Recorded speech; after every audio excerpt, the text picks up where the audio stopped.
Yeah. Analytics off the chain, other channels not the same. Jake and Kyle, you know the name. Headliner Nation, we running the game.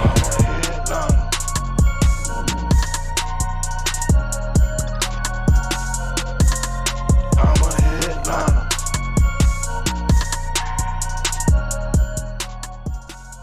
Yo, what is going on, Headliner Nation? Welcome back to the Fantasy Headliners. Kyle back with you to talk about some of the luckiest running backs during the 2021 fantasy football season. Now, let me preface this before the show even gets started. A couple of things I just want to make note of. Number one, this is not a show that is encouraging you to skip on drafting these players next year. That is not what I am trying to say. Also, this is not a show to tell you that these players cannot keep up this type of production. This is just an informative show to let you know that some players last season may have been a little bit luckier than others. And we're going to kick it off. And we're going to talk about running backs today. And then I will have wide receivers coming at some point as well. But before we jump into all that information, I just got to let everyone know that Manscaped is back on board as another main sponsor during the 2022 year here at the Fantasy Headliners. So make sure that if you're looking for any great products from them over at Manscaped, you use that code word Headliners at checkout. You're going to get 20% off of all their great products, and you're going to get free shipping. So as we get ready to head into the spring and summer months, beach time is going to be coming up very soon. You're going to have to take care of a few things before you get out there and get in the water. But ladies and gentlemen, let's go ahead and hop into it. Let's talk about the luckiest running backs from the 2021 season. And there's three guys specifically that I am going to want to cover in today's video, okay? And these guys, again, this is not telling you not to draft them. This is not telling you not to put them on your teams, not to trade for them next year. This is not to keep you away from owning these players in 2022 for any reason. Austin Ekeler, James Conner, and Damien Harris, while all having great seasons, potentially were three of the luckiest running backs in the league. Now, the funny thing is two of the three, we told everybody you gotta go own. Now, Austin Ekeler, coming into this season, the hope was that he could stay much healthier this year than he did in 2020, and he did that for the most part. James Conner was headed to a new team, spent the last few years of his career, or the first few years of his career, in Pittsburgh, makes the change, heads to Arizona, looking for a little bit of a rejuvenation into the career, and then Damien Harris looking to take a step forward and really take over the backfield for the New England Patriots. Now, all three of these guys, again, fantastic seasons last year. When you take a look at what they did, Austin Ekeler, and we're not going to talk about any pass catching right now, okay? That might come later on, but in this show, we're not going to talk about any of the pass catching work that they got. But on the ground, Austin Ekeler had 206 carries for 911 yards and 12 touchdowns. James Conner had 202 carries for 752 yards and 15 touchdowns. And Damien Harris had 202 carries for 929 yards and 15 touchdowns. Now, the main thing that I want to point out to everybody here, that outside of Derrick Henry, who got hurt, okay, didn't end up finishing the entire year, these are the only three guys to score double-digit touchdowns and not run for at least 1,000 yards, all right? And that's one of the things that I am pinpointing with these three guys here is, was their season in 2021 a little on the lucky side because they were propelled by so many touchdowns, but didn't have quite the same volume that you would see from other players. And another key stat that I want everyone to keep an eye on as well as we kind of talk about this, those carries at the front of their numbers there, all right? What is it about those carries that may or may not have something to do with how the season went for them? So two main things there as we're walking through all of this. Out of the guys that scored at least double-digit touchdowns on the ground this season, the attempts that Austin Ekeler, James Conner, and Damien Harris had were substantially lower than everybody else. Jonathan Taylor, who led the league with 18 touchdowns, ran the ball 332 times. Joe Mixon had 292 attempts. Ezekiel Elliott had 237 attempts. And then again, Derrick Henry had 219 attempts. He was the only one out of the group not to run for 1,000 yards that we just discussed. But again, it's because of those injuries. If he wasn't injured, he would have had well over 219 attempts and he would have had well over 10 rushing touchdowns. So these three kind of stand out in that area, that those touchdowns of 12, 15, and 15 really helped kind of push them up. Now, the good thing for Damien Harris is that he was so efficient on the ground, averaging 4.6 yards per attempt, that it helped. All right. If he hadn't missed the games that he did, he probably runs for over 1,000 yards as well. He ended up playing in 15 games. Ended up missing that one there. If he doesn't, 2 games rather. If he doesn't miss those games, he probably goes over 1,000 yards. And then this is kind of a non-point with him, and we kind of take him out of here. But can these guys continue it? Can these guys move forward next year and be able to kind of sustain some of these same numbers?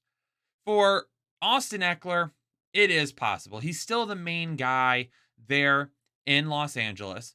Unless they spend a draft pick on another running back, they don't really have anybody that's going to come in and take a ton of touches from him, or take goal line touches, or take red zone touches. For Austin Ekeler, it's all about health. If Austin Ekeler can stay healthy, he probably crosses over that 1,000-yard threshold at some point, and he probably stays in the double-digit touchdown range. Now, the good thing about Austin Ekeler, too, is when you take a look at whether or not they were lucky, he has so much work in the passing game, it also helps prop that up. So, in my opinion, was Austin Ekeler one of the most luckiest players in 2021? Yes and no. Yes and no, because his rushing touchdowns really far exceeded his per touch numbers, with him only getting 206 touches on the ground. Now, if he'd been more around 250, he probably falls a little bit more in average. But the word lucky, when it comes to Austin Ekeler, it means how lucky he was scoring the rushing touchdowns on the amount of rushing attempts that he had.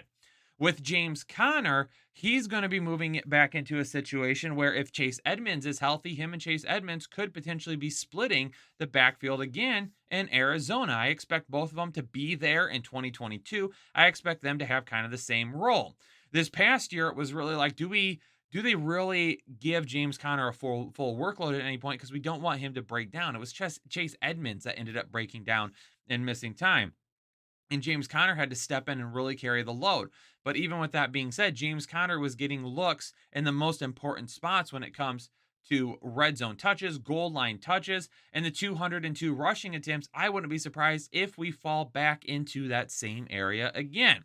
And with how much Kyler Murray runs the football, with that offense throwing the football through the air, if they can kind of get over that hump where when they get halfway through a season, things kind of start to slow down for them and keep it up all season long, then, these numbers that we see here from James Conner will probably be pretty similar to next year, except for the fact that we're going to have to hope that he scores that much again.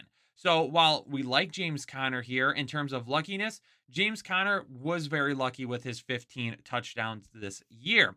Again, Kyler Murray on the ground. DeAndre Hopkins being hurt probably had something to do with that, because he was not available for those red zone looks. Obviously already mentioned it, Chase Edmonds missing time. So there was a lot of factors that kind of came into play when it showed James Conner reaching the area that he did. We like James Conner as like a late round flyer. However, we did not expect 15 touchdowns. That far exceeded expectations. For Damien Harris, everything that we saw this year, we could see again next year with more touches.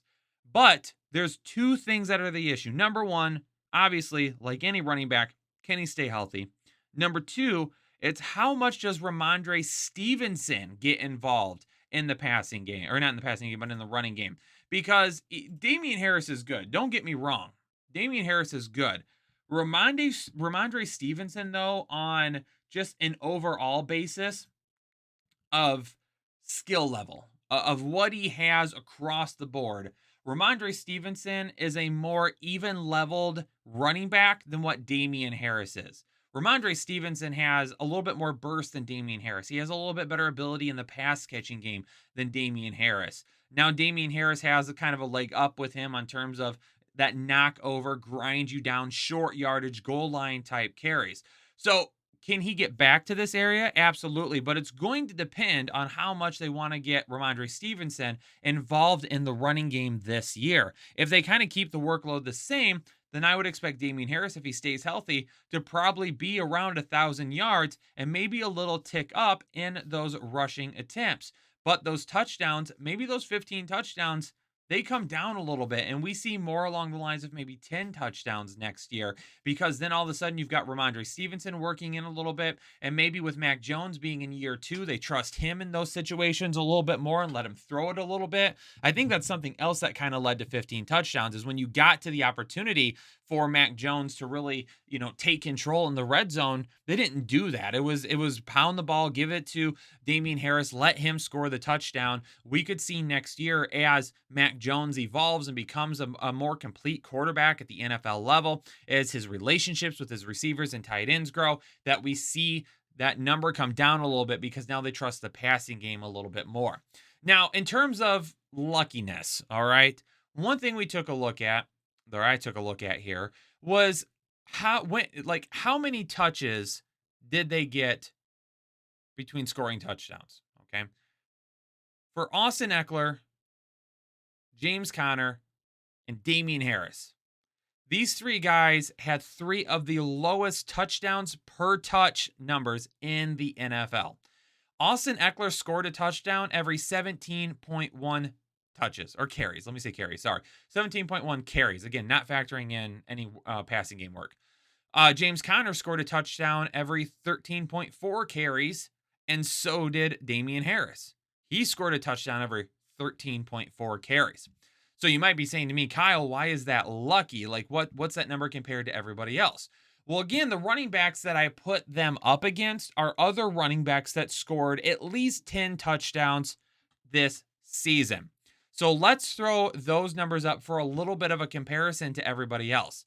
Jonathan Taylor, Joe Mixon, Ezekiel Elliott, Derrick Henry were the other 4 running backs to score at least double-digit touchdowns on the ground this season. All of their numbers were substantially higher than these 3 guys. Taylor scored a touchdown on the ground every 18.4 carries, Joe Mixon every 22.4 carries, Ezekiel Elliott every 23.7 carries, and Derrick Henry every 21.9 carries. So again, that's where kind of the luck comes into play. When you take a look on a per touch basis, how these guys were scoring touchdowns, you can see that even though the workload wasn't as high as these guys, they were scoring touchdowns at a faster rate. So if you increase the workload, does that automatically mean they're going to score more touchdowns? I mean, maybe not. It's kind of hard to call that, right? That's more of a guessing thing. That's not a predictive thing. However, we know that with the guys that are listed here, these are the guys that gave you volume and numbers, right? They gave you more attempts. They gave you more yards, because all the guys listed here, except, again, Derrick Henry, who didn't run for 1,000 yards, but would have if he wasn't hurt, he gets 1,000 yards. The other guys did not. So that's something that I just want us to keep in mind as we kind of move through this process of talking about all these things and why guys landed where they did. And you could say things for, if Austin Ekeler plays another game, if Damien Harris plays another game, they run for 1,000 yards. The only one that probably doesn't run for 1,000 yards if he plays 1 or 2 more games is James Conner. The other 2 guys, they could have. And then, this probably isn't a mute point, but maybe it's a little bit different of a point, because even though they have more touches, how many more touchdowns do they score? Does that number that we see next to their name continue to be the same, or does it fluctuate? So based on the amount of touches that they got and based on the amount of times they scored, yes, these 3 guys that I had listed here would be considered a little bit luckier than what somebody else would have. But I'm not trying to convince you not to draft them next year. I'm not trying to convince you to look over them in your drafts or to mark them off right away or anything like that. So many things can change. I just wanted to chat about it. I just wanted to chat about some interesting information I found. That's what I love to do with my videos, is I'm researching and going through things, finding interesting information like that. I like to turn it into videos to kind of show you what my process is of going through and establishing these different things that we find to help us build our influences towards players the next season. But hey, I appreciate everybody checking out this video. And if you enjoy the content, I'm going to ask you to hit that like button before you get out of here. On top of that, make sure you subscribe if you're new here to the Fantasy Headliners, and leave me a comment down below. Do you think if these guys would have seen their touches tick up, do we think they would have kept up how fast they were scoring touchdowns? Let me know down in the comments below. Appreciate everybody tuning into this video. I'm going to go get out of here, though. Stay safe. Stay healthy. I'll catch you all in the next episode of the Fantasy Headliners. Analytics off the chain, other channels not the same. Jake and Kyle, you know the name. Headliner Nation, we running the game. Y'all stuck on third down. Your content's plain Jane. Headliners on top now. We gonna move and change. Podcast off the rip. Draft guide, so legit. Fantasy world, our game tight. You know we about that chub life. Stuck in a rut and you need some motivation. Head to the channel for this Headliner Nation. I'm a headliner.